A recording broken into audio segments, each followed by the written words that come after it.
Do you want the black ones or the blue ones? I don't care. So what are we doing here? We're coral gardening. Yes, we are. And let's see what we're doing here. So we got the rope. Got the rope. We open the rope.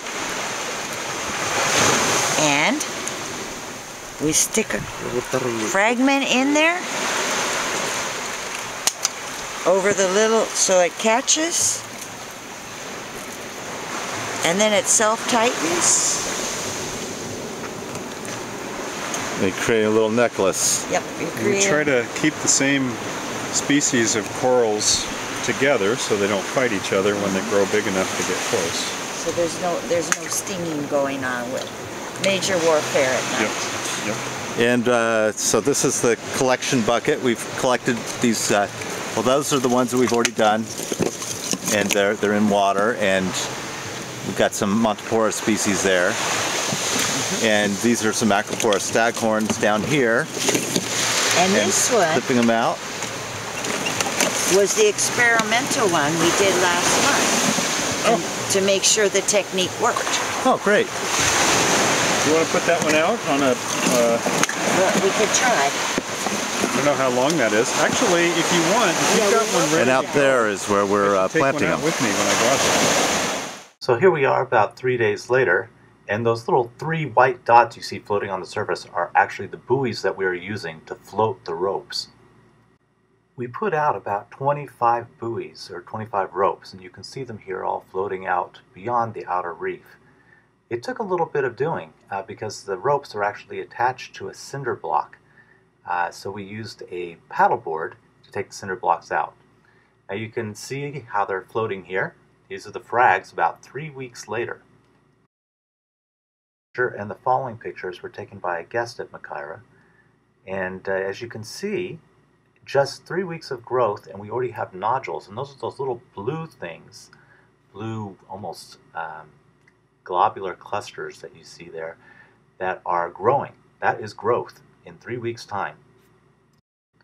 Now this picture is of my favorite coral, Acropora millipora, and it sort of looks like a Fabergé egg when you look at the scales growing on it. This was a coral that was about to be eaten by a crown of thorn starfish. I used a stick, got the crown of thorn starfish off of it, took the coral off the reef, and then we split it up into a whole bunch of pieces, put it on the rope to protect it from being eaten. Now the reason that we're coral gardening here is because there have been 2 cyclones that have decimated the reef here, and there's been a plague of crown of thorn starfish.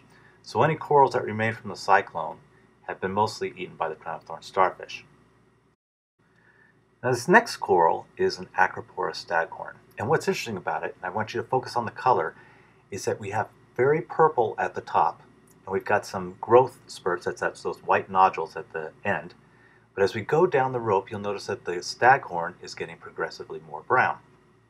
So what this means is a pretty color in a coral will usually represent a coral that is close to the surface. A more brown color will be one that is lower down. Now there's a trade-off for a very pretty color.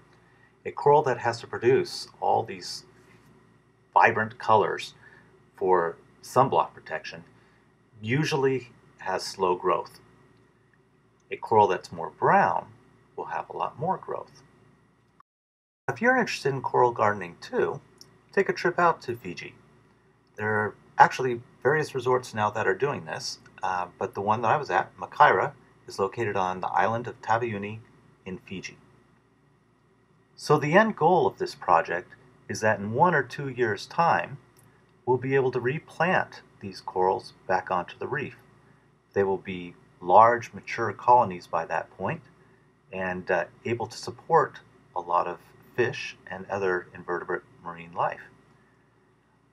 Thank you for watching, and again, if you're interested, please make a trip on out to Fiji.